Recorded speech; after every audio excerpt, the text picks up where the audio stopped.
Hello once again to Birth of a Soul. Now I want to backtrack a little bit because after I caught Marie with Aaron twice without, she was only wearing a robe and naked underneath.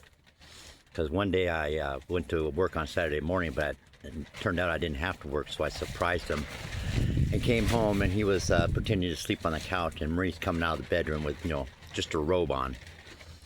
So at that moment I asked him to leave, get out. He's of Japanese descent. I met his family out by the beach. He had a wife and daughter who kicked him out. And he moved from a couple places where he did the same thing to another couple and everything. And and he had the nerve to ask me if we're never friends, if he can still be friends with Marie. He worked for a construction company in Lancaster. He also worked in Goleta. And I was on that job site for a little while. But this was around 2002.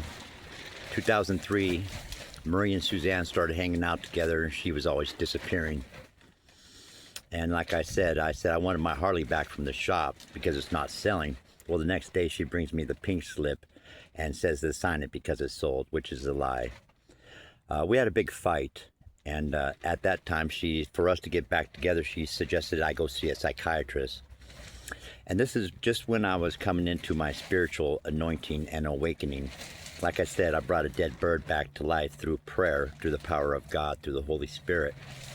So I went to Kaiser Permanente and saw Dr. Goldsmith and had a 5-minute conversation with him, where he diagnosed me with schizophrenia.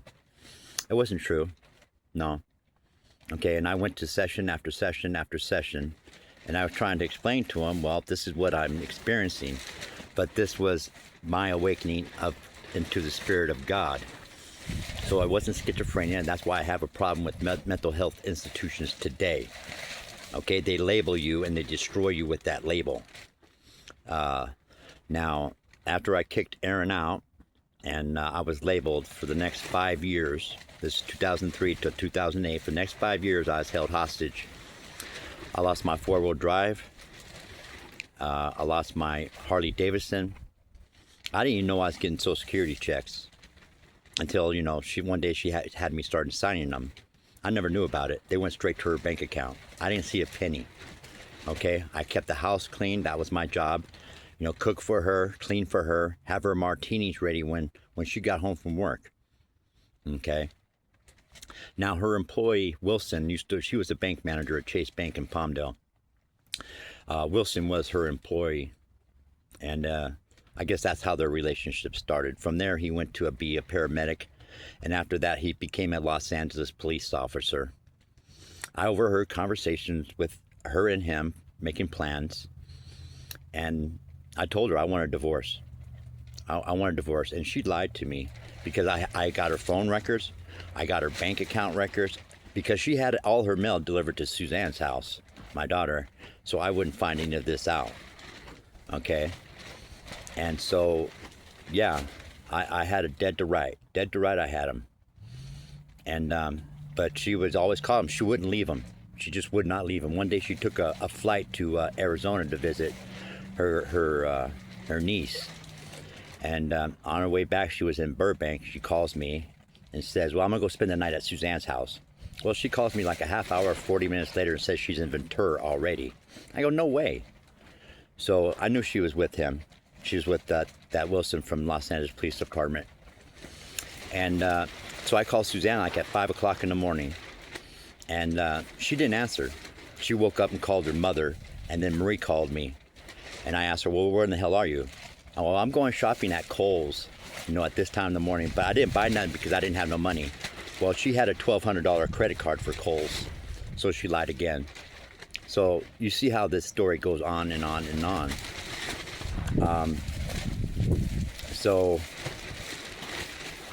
Like I said, it got to the point where she would not stop, so I had to kick her out of the house. And she apparently moved in with Suzanne. She said it was her safe space and all of this. And so she came and picked up all her stuff, and, I was living at that house by myself, and trying to make ends meet. And I got my ID back so I can get my Social Security deposit into my bank account, so she had no longer access to any of the money I had. Like I said, she took all my credit cards. Well, what I had, I maxed out before I went to prison. This Wilson guy committed multiple felonies against me, while working for the Los Angeles Police Department. Both of them committed multiple felonies against me, and filing restraining orders which were made up. So that's perjury. Going to a divorce court and lying about the assets of $85,000 in her bank account, which she withdrew from secret bank accounts. So that's perjury again. So it went on, and this cop helped her do this. Okay. So, they diagnosed me and labeled me because I was coming into my spiritual awakening with God. God knew I was going to run to the Bible. But don't paint Marie out to be a villain, because she played the part of a villain, yes. But the way I look at it is that God wanted to get my attention so severely that he used her behavior to get me to bend the knee and go to the Bible. And remember, I was unfaithful, and I've been with 47 women, okay? So, God used what I did to her against me, and that's my thorn in my side today, okay? And so that's the way I look at it.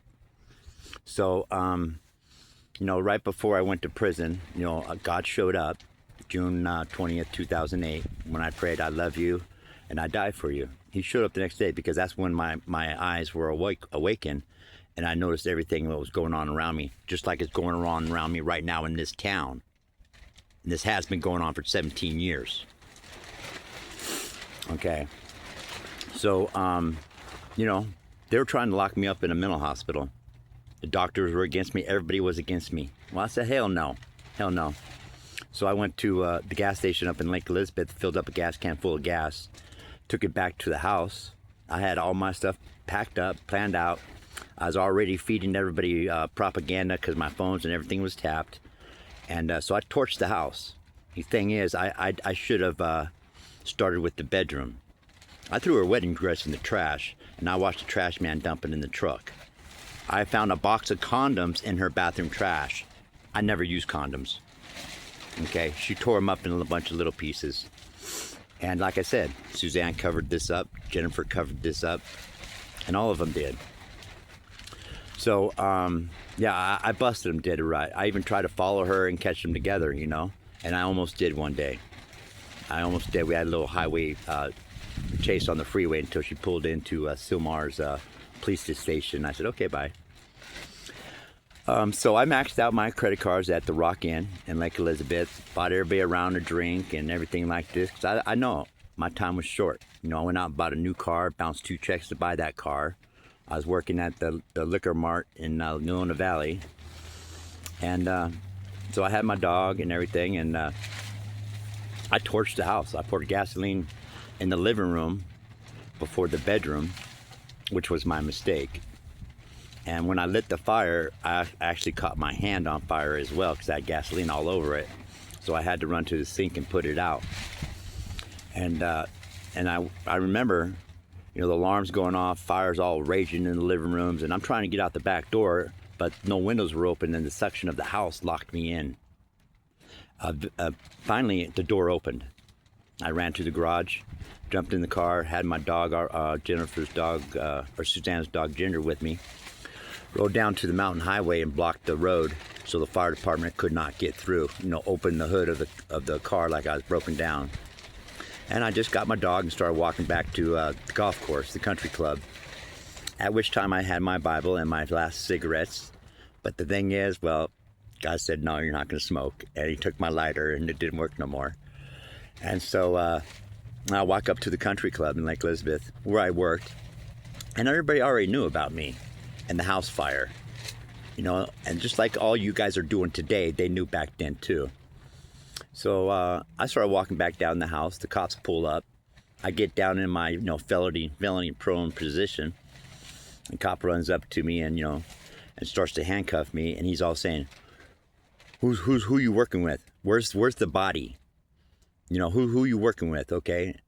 And because I noticed in my new car there was a red stain in the back. I didn't know what it was, blood or pain or anything like that, because I bailed my my girl out of jail, and I put up the house for collateral because she was, you know, my supply chain, young girl.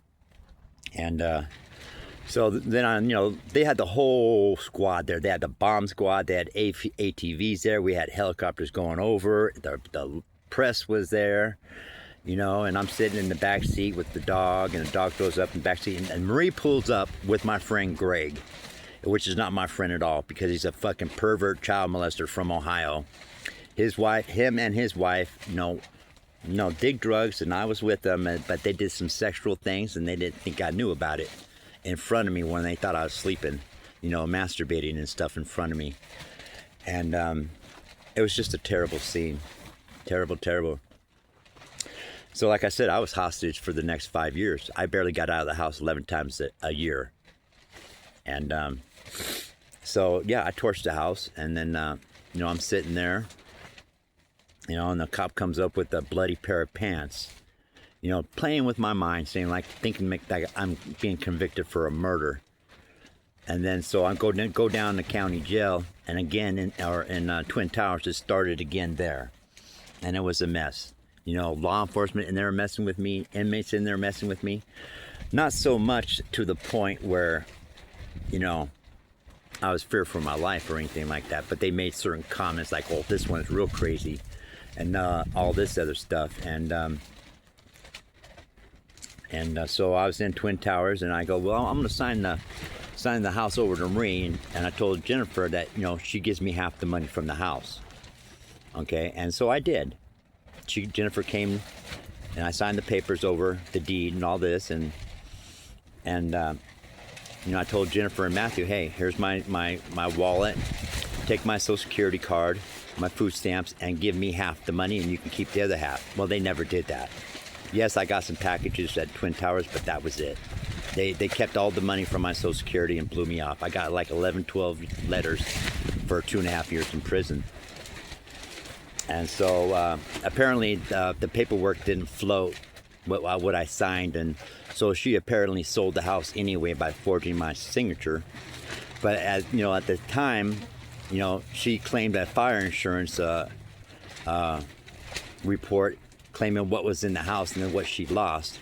Well, it came up to over $15,000, which was a lie because I sold everything in the house before the fire. So she committed another felony of insurance fraud. So anyway, apparently she forged my signature to sell the house and everything like that. But yeah, God used her, and I still consider her a hero, but I don't think I'm going to associate with these people. I don't want to be associated with Charlene or any of them. Okay? And I'll leave that at that. God bless you.